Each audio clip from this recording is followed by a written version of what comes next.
안녕하세요. 인문학 강사 김인희라고 합니다. 오늘은 르네상스 시대의 3대 거장들의 이야기를 한번 해볼까 합니다. 르네상스 시대 3대 거장이라고 하면 레오나르도 다빈치, 미켈란젤로, 라파엘로 이런 분들에 대해서 일단 머릿속에 떠올리실 거예요. 그러면 그렇게 생각이 들겠죠. 이 사람들에 대해서 난 이름은 들어봤는데 이 사람들 작품도 굉장히 많이 알고 있는데, 그럼 한편으로 또 궁금한 생각도 드실 거예요. 그럼 도대체 이제 그 많은 작품들, 그런 작품들이 왜 지금까지 이렇게 사람들에게 많이 유명하고, 나는 르네상스 3대 거장 이런 얘기를 들었을 때 그 사람들 이름이 딱 떠오를까? 그런 생각들을 가끔 해보셨을 수도 있을 거라는 생각이 들어요. 그래서 오늘은 제가 그러한 의문점 혹은 재밌는 이야기, 그 사람들의 얽힌 그 시대 이야기들, 이러한 것들을 다양하게 한번 재미있게 설명해보는 그런 시간을 가져볼까 합니다. 여러분들 혹시 이 작품 보신 적 있으신가요? 바로 레오나르도 다빈치 작품으로 최근에 알려진 작품입니다. 그래서 혹시 여러분들 중에는 아마 이 작품에 대해서 난 이런 작품 본 적이 없다, 처음 본다, 이렇게 생각하시는 분도 계실 거예요. 그 얘기도 틀리진 않아요. 왜냐하면 이 작품은 진품으로 확인된 지 이제 불과 한 10년? 그 정도밖에 남짓 되지 않았어요. 그런데 왜 제가 레오나르도 다빈치 하면 가장 먼저 유명한 모나리자를 가져오지 않고 이 작품에 가져왔는지 그 이유를 말씀드리겠습니다. 왜냐하면 이 작품은 최근에 미술 시장에서 경매되면서 다시금 우리에게 고전 미술, 르네상스 미술, 500년 전의 미술 작품이 현재까지 어떤 엄청난 영향력을 갖고 있는가, 그런 것을 다시 한번 확인해주는 계기가 된 작품이 됐어요. 우선 작품에 대해서 간략하게 설명을 해드릴게요. 화면에 계신 분 누군지 딱 아시겠나요? 바로 예수 그리스도입니다. 굉장히 이제 특이한 자세를 갖고 계시죠. 한쪽에 손을 올리시고 한쪽에는 은색 구슬을 갖고 계세요. 당연히 상징이 있겠죠. 한쪽 손으로 하늘을 가리키고 있는데 이것은 축복을 내린다 라는 뜻입니다. 그리고 여기 은색 구슬, 이 은색 구슬이 뭘로 보이시나요? 지구죠. 우리 세상. 기독교 도상인데 예수님이 손을 들어서 하늘을 가리키고 세상을 상징하는 이 구슬을 갖고 있으면 세상에 축복을 내린다 라는 그런 뜻이라고 합니다. 그래서 이 작품의 제목은 구세주예요. 특이한 점은 예수님이 입고 있는 의상인데요. 예수님은 2000년 전 사람이잖아요. 그러니까 2000년 전 로마 제국 시대 의상을 입고 계세요. 보통 이제 토가라고 불리는데 그 의상이 아니라 이 그림이 그려질 당시 1500년인 고시대의 의상을 입고 있어요. 이러한 여러 가지 특이점들, 그리고 발견된 지 얼마 되지 않았다. 그러니까 여기서 제가 말씀드린 대로 발견이라는 것은 다빈치 진품이라고 인정받은 지 사실 얼마 되지 않습니다. 그래도 어쨌든 확정은 됐어요. 진품이라고. 그러면서 여기 나오게 된 겁니다. 크리스티 경매장이에요. 굉장히 좀 상업적인 얘기를 합니다만 지난 2017년에 있었던 크리스티 경매장 모습인데요. 무려 매매가가 얼마나 나왔는지 아십니까? 네, 저 뉴스에서 봤어요. 5,130원. 정말 저는 뉴스를 들으면서도 믿어지지가 않더라고요. 와, 사실 르네상스 거장들의 작품들 대부분 개인 소장이 별로 없어요. 각국의 박물관이나 미술관에 있거든요. 공식적인 장소에 나와서 이렇게 크리스티니, 소더빈이 나와서 매매가 되진 않거든요. 그러니까 그런 작품들이 대체 얼마에 거래될지에 대해서는 사실 가늠을 못해요. 그리고 우리가 항상 르네상스 거장들 이렇게 생각을 했지만 그 사람들이 만약 상업적인 평가로는 얼마나 어느 정도의 평가를 받을까에 대해서는 거의 확증을 못하고 있었는데 이 사건이 하나의 계기가 된 거죠. 우리 시대에 이 르네상스 거장들의 작품에 얼마나 큰 영향력을 행사하는가. 사실 우리에게 지금 미술가 하면 떠오르는 사람들 있지 않습니까?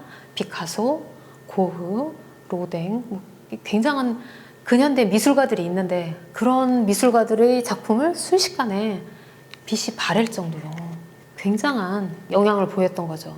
근데 사실 논란은 좀 있어요. 이 작품은 진짜다 가짜다 지금 아직까지도 좀 논란이 있기 때문에 전 여기에 대해서는 르네상스 미술이 아직까지 현대에 어느 정도 영향을 끼치는가 그걸 알려주는 그런 에피소드 하나로 제가 소개해봤습니다. 자, 그럼 이제 가장 유명한 작품, 별명이 있어요. 세상에서 가장 유명한 작품이라는 그런 별명이 붙어 있어. 그럼 그런 의문점 같은 거 들어보신 적 없나요? 왜 이 작품이 세상에서 가장 유명할까? 눈썹이 없어서? 뭐 그런 얘기도 있고요. 근데 사실 없는 거 아니에요. 있는데 500년이 넘는 세월이 지금 오는 바람에 유실됐다고 하네요. 이 작품에 대해서는 진짜 별의별 얘기들이 다 있습니다. 전 제일 신기했던 게 이 뒷풍경을 분석한 사람이 있었어요. 그래서 레오나르도 다빈치, 이 사람 이름이 다빈치가 고향입니다. 우리를 흔히 말하는 옛 어른들 부르는 이름들이 있었죠. 개성댁이라고 한다든가. 그럼 그분 개성 출신이시고 그런 거잖아요. 레오나르도 다빈치도 다빈치 출신의 레오나르도라는 그런 뜻이래요. 그래서 이 뒤에 풍경이 그냥 상상의 풍경이 아니고 다빈치 마을의 어느 부분을 그린 것이라는 연구를 한 사람도 있었어요. 저 정말 기가 막히다고 생각했는데, 왜냐면 500년 전 풍광이잖아요.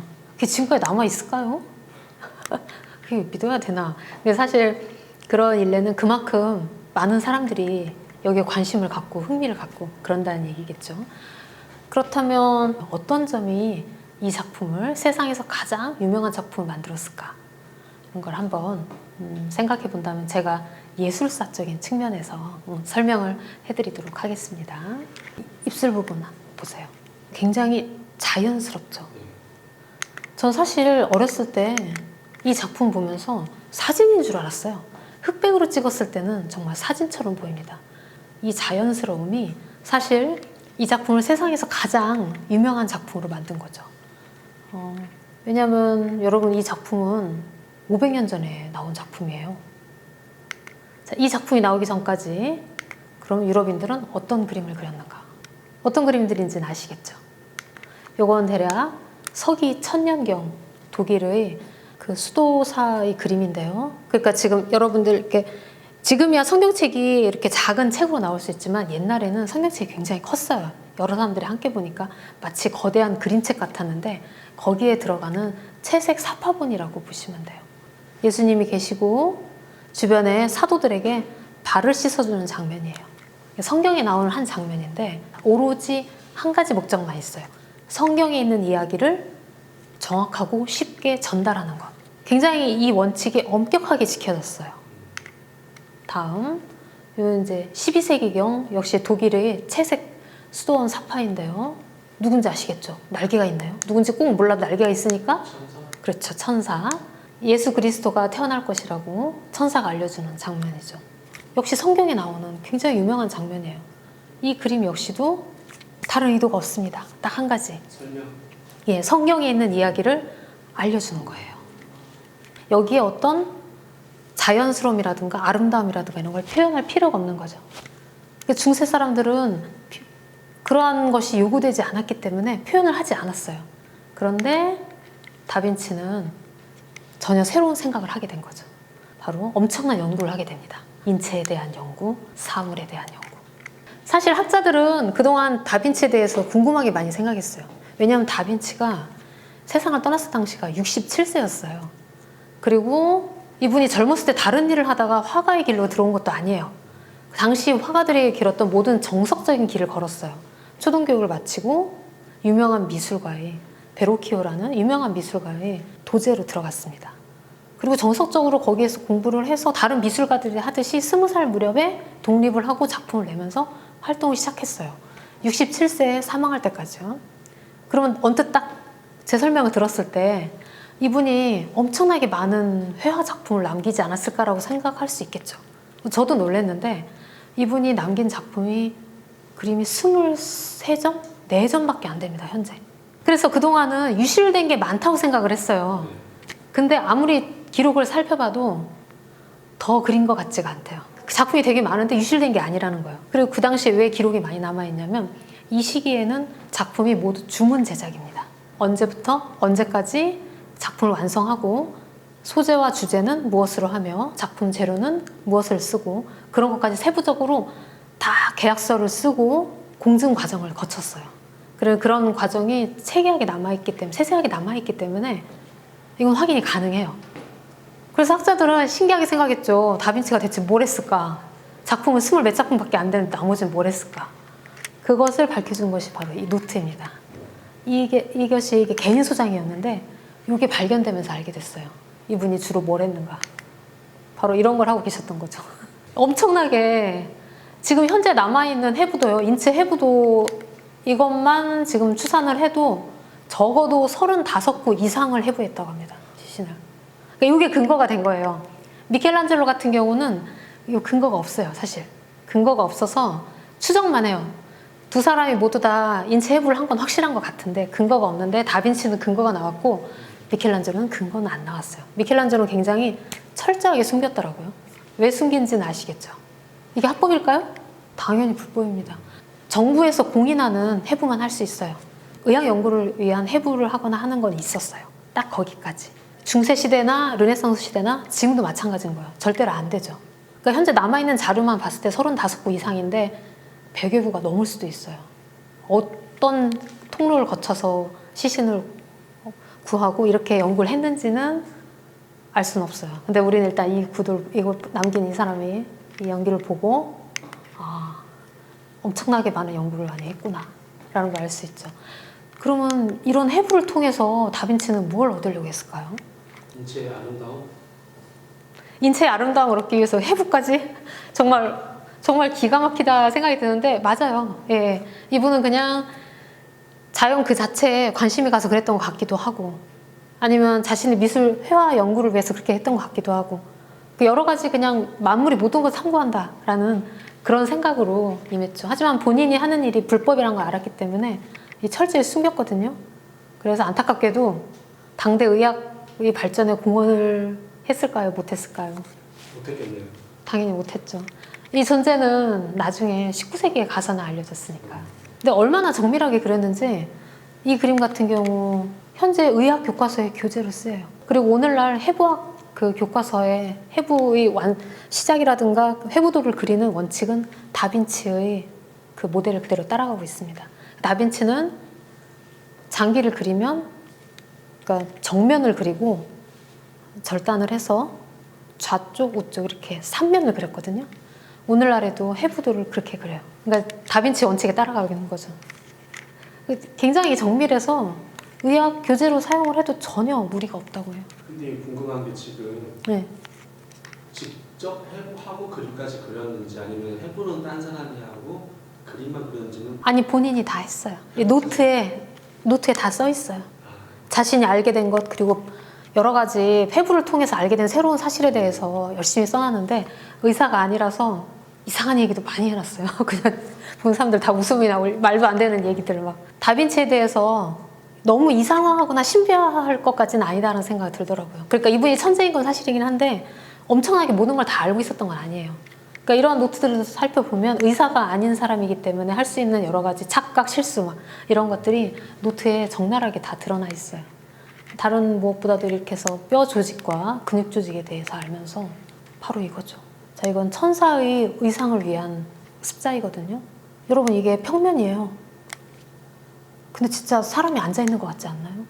제가 그림 그리시는 화가분들한테 여쭤봤는데 몸의 구조라든가 형태라든가 이런 것이 완벽히 인지가 돼야 평면에 그림을 그릴 수가 있대요. 그러니까 다빈치는 이걸 원했던 거예요. 완벽한 자연스러움. 평면에 입체가 완벽하게 구현되는. 그러니까 조각이 아니잖아요. 조각은 3차원을 모델링을 해서 깎으면 되거든요. 사면으로 깎아 들어가면 되는데 회화는 어쨌든 평면이에요. 평면에 입체를 완전히 재현을 해야 돼요. 입체를 완전히 재현하기 위해서 브루넬레스키를 비롯한 이제 다른 화가들, 그 다빈치 선배 화가들은 원근법, 수리적 원근법이라는 개념을 만들었어요. 그래서 물체가 가까이 있고 멀리 있고 했을 때 인체 이런 눈의 착시 현상을 이용해서 자연스러운 포즈라든가 형태, 구도를 만들어내는 거는 거의 완성 단계에 이르렀는데 인간의 신체, 사물의 신체를 자연스럽게 재현해내는 길에 대해서는 아직 확고한 길을 못 가고 있었죠.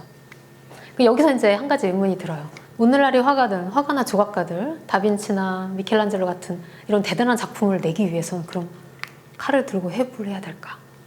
그럴 필요가 있을까요? 그럴 필요가 없죠. 예, 왜 없을 것 같아요? 이미 많은 자료가 나와 있고 그치. 네, 맞습니다. 지금 정말 말씀 잘해주셨는데 그래서 다빈치라든가 미켈란젤로 같은 화가와 조각가를 찬양하는 거예요. 이 두 분이 그 문을 처음으로 열은 거예요. 그러니까 이 두 분이 없을 때까지는 그렇게 못했어요. 그러니까 완벽한 인체를 재현해서 그림을 그린다든가 조각으로 재현한다는 건 불가능했거든요. 근데 이 두 사람이 그 작업을 해낸 거예요. 그러면은 이후에 후배 미술가들은 어떻게 하냐면 선배가 만들어 놓은 작품을 보고 따라가면 돼요. 그대로 열심히 그리고 습작하고 연습을 하면 그릴 수 있습니다. 그래서 저는 이걸 보면서 당연히 이렇게 모델을 앉혀놓고 옷을 입혀놓고 열심히 드로잉을 하면 가능하지 않을까. 가능해요. 그러니까 이제 오늘날이 훈련받은 화가 지망생들은 다 가능하죠. 그런데 문제는 이러한 훈련을 받은 적이 없는 상황에서는 가능하겠냐는 거죠. 그러니까 누군가는 이걸 처음 열어야 되는데 그래서 이 극성맞은 분이 이렇게 하신 거예요. 많은 세월이 흘러서 이분의 이 선구자적인 재질에 대해서 감탄을 하는 거죠. 특히 해부학적 특성이 가장 잘 드러나 아까 제가 입가를 보여드렸는데 이렇게 부드러운 그런 입의 모양이라든가 말도 못합니다. 이 표정의 부드러움을 만들어내기 위해서 다빈치가 엄청나게 많은 노력과 해부도 많이 하고 드로잉도 남겼는데 근데 이게 사실 중요해요. 왜냐하면 오늘날의 미술사학자들은 미술 작품이 작품 연대를 볼 때 얼굴 표정 특히 입의 모양을 보고 연대를 추정합니다. 왜냐하면 고대 조각들이 그런데 고대 조각들이 표정이 보면 시대로 올라갈수록 얼굴이 경직돼 있어요. 그러다가 이후에 오면 살짝 미소를 짓는데 그 미소가 기가 막히게 어색합니다. 하도 어색해서 여러분 우리나라 미술 작품 중에 굉장히 유명한 작품이 있는데요. 그 백제의 미소로 유명한. 네. 여러분, 예. 그래서 왜 자유상. 그렇죠. 미소를 가장 높이 평가하는 이유가 있어요. 그것이 예술 단계에서 가장 마지막 단계예요. 사람의 얼굴을 가장 자연스럽게 표현할 수 있는. 그러니까 무표정, 경직된 표정, 뭐 분노하거나 화내는 표정 다 할 수 있는데 가장 어려운 표정이 바로 이 부드러운 미소입니다. 자연스러운. 고대 작품이라든가 중세 작품들이 처음 발견됐을 때 학자들이 작품 편면을 추정을 할 때 표정, 특히 입가의 표정을 보고 연대를 추정을 해요. 거의 그 정도일 정도로. 그러니까 다빈치가 이 단계에 와서 자연스러운 표정을 어떻게 만들어내는가 전형을 보여준 거죠.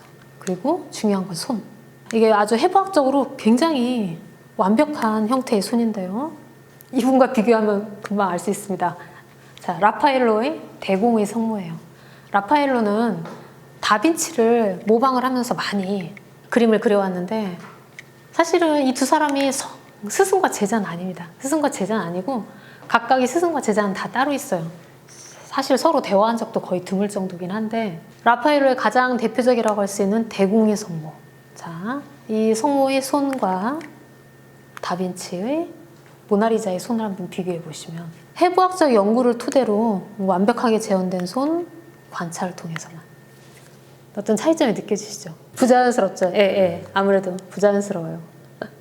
바로 이러한 완벽한 자연스러움을 얻기 위해서 다빈치가 해부라는 그 강수까지 뒀던 거죠. 자, 그럼 한편으로 사실 이 작품에서 다빈치의 가장 큰 업적은 바로 그 자연스러움인데 이 옷자락 속에 감춰진 사람의 이 자연스러움이에요.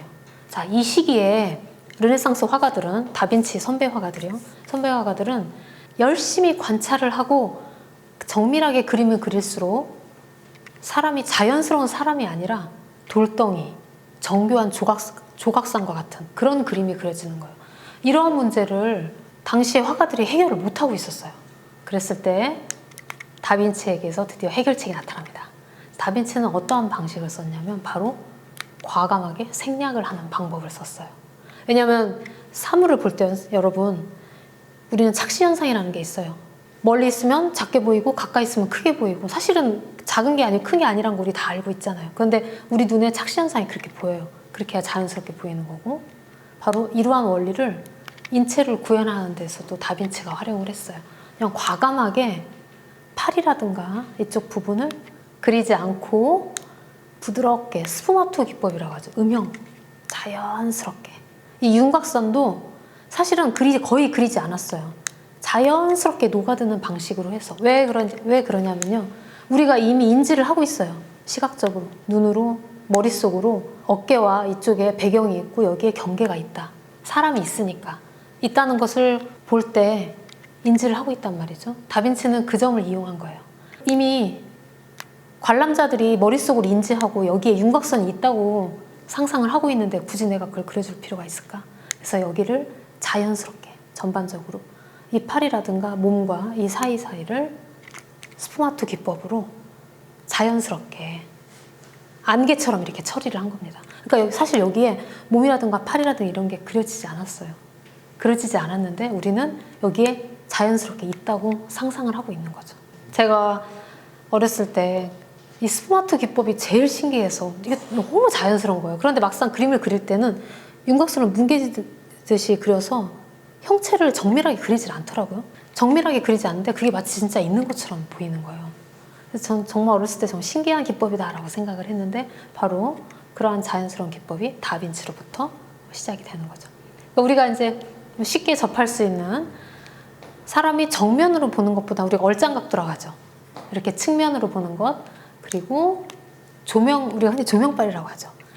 밝은 화면에 있는 것보다는 자연스럽게 조명이 들면 인체가 자연스럽게 사람의 얼굴이 굉장히 자연스럽고 멋져 보이게 나옵니다. 자, 인물화에서 이러한 기법을 구사한 사람이 바로 이분이 처음이세요. 그러니까 한마디로 오늘날 우리가 너무나게 당연하다라고 생각하는 것들 회화에 있어서 사진을 찍을 때조차 당연하다고 생각하는 모든 것들이 다빈치로부터 시작되었다라고 생각하시면 됩니다. 이분이 얼마나 이뤄낸 것이 많은가. 정말 작품은 20몇 작품밖에 안 되지만요. 자, 그렇다면 가장 이분의 유명한 작품 한번 가보죠. 최후의 만찬입니다. 이 그림 역시도 별명이 있어요. 세상에서 가장 존경받는 작품. 이러한 별명도 있는데요. 자, 근데 여러분 너무 유명한 그림이니까 제가 다시 보여드린다 하더라도 뭔가 새로운 점이라든가 그런 건 보이지 않겠지만 그래도 이건 짚고 가고 싶어요. 왜냐면 자 보세요. 엄청나게 손상되었죠. 그러니까 이게 그나마 복원을 해서 우리가 볼 수 있는 겁니다. 이 복원하기 전에는요 알아볼 수가 없었대요. 그림의 손상이 너무 커서. 그럼 이제 우리 이렇게 생각하죠. 이 그림 역시 500년 전에 그려진 벽화니까 그래서 손상이 커서 그런 게 아닌가라고 생각할 수 있는데 그게 아닙니다. 왜냐면요 이 작품은 프레스코화예요. 프레스코화는 손상이 안 됩니다. 보존력이 굉장히 뛰어나요. 물론 일부러 파손을 하거나 어떤 공기 중에 심하게 노출되거나 그러면 손상되는 부분이 있겠지만은 보존력이 워낙 뛰어난 그러한 작품, 그러한 기법이에요. 그런데 대체 왜 이렇게 손상이 갔을까요? 자, 이건 뭐냐면 다빈치가 여기에 연구를 했기 때문에 그래요. 이분은 한 가지 문제점에 도달했어요. 프레스코화가 손상이 안 된다는 점에서는 정말 좋은 작품이긴 한데 문제는요. 이 그림은 단 하루 만에 그려야 돼요. 그러니까 어떻게 그려야겠어요? 이런 데 부분을 잘라서 계획을 해놓고 그 부분만 하루에 다 그려야 되는. 하루 안에 다 그려야지 그렇지 않으면 이게 발색이 안 됩니다. 이러한 문제점이 있기 때문에 그러니까 한마디로 그림을 빨리 그려야 되는 거예요. 일단 계획이라든가 구도는 굉장히 오랫동안 내 머릿속으로만 상상할 수 있지만요. 일단 오늘 내가 이만큼 그리기로 했고 계획을 세웠으면 해서 프레스코화하고 재료를 마련해 놓으면 때려 죽여도 그 하루 안에 그걸 다 해내야 돼요. 그러면 이분이 생각하는 회화의 정밀함 보세요. 어쨌든 굉장히 정밀하거든요. 이러한 정밀함을 구현할 수 있을까요?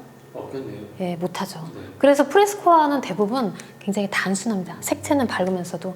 그러니까 이게 유화이고 유화는 덧칠을 아무리 해도 되고 1년, 2년 동안 세워라 내워라 하면서 끊임없이 그리고 잘못 그리면 다시 그 위에 덧칠해도 되고 고쳐도 되고 마음대로 할 수 있어요. 그런데 프레스코화는 그게 안 됩니다. 하루 만에 일단 다 그려야 되고 그러니까 보통 그 화가들은 이렇게 미리 계획서를 잘라놔서 마치 이렇게 그 퍼즐 맞추듯이 그림을 그려요. 그 부분만 이렇게. 하루 안에 그려야 되는데 더 큰 문제는 뭐냐면 일단 그리면 수정이 안 됩니다. 예, 못 고쳐요. 한 번 틀리면 끝이에요. 무슨 조각도 아니고. 그러니까 다빈치 선생은 이때 막 생각을 하게 되죠. 다시 한번 연구를 해보자고. 이렇게 정밀한 유화를 프레스코화도 벽화도 할 수 있다. 그래서 사실 이 그림 그리는데 구상에만 한 2년이 넘게 걸렸거든요. 제 생각에는 아마 그걸 하고 있었던 것 같아요. 계속 그 염려. 유화의 효과를 낼 수 있는 정밀한 프레스코화로. 그리고 본인이 이제 성공했다. 이 정도면 된다라는 생각 하에 들어간 거죠. 자, 이렇게 세부를 보시면요. 자, 이 생생한 표정. 자, 왜 프레스코아에 만족하지 못했는지 알 수 있어요. 눈빛과 표정, 대화하는 것 같은, 그리고 마치 자신의 성격이라든가 인생을 다 보여주는 것 같은 그러한 표정, 손짓, 눈빛, 이러한 정밀함을 유아에서나 가능하거든요.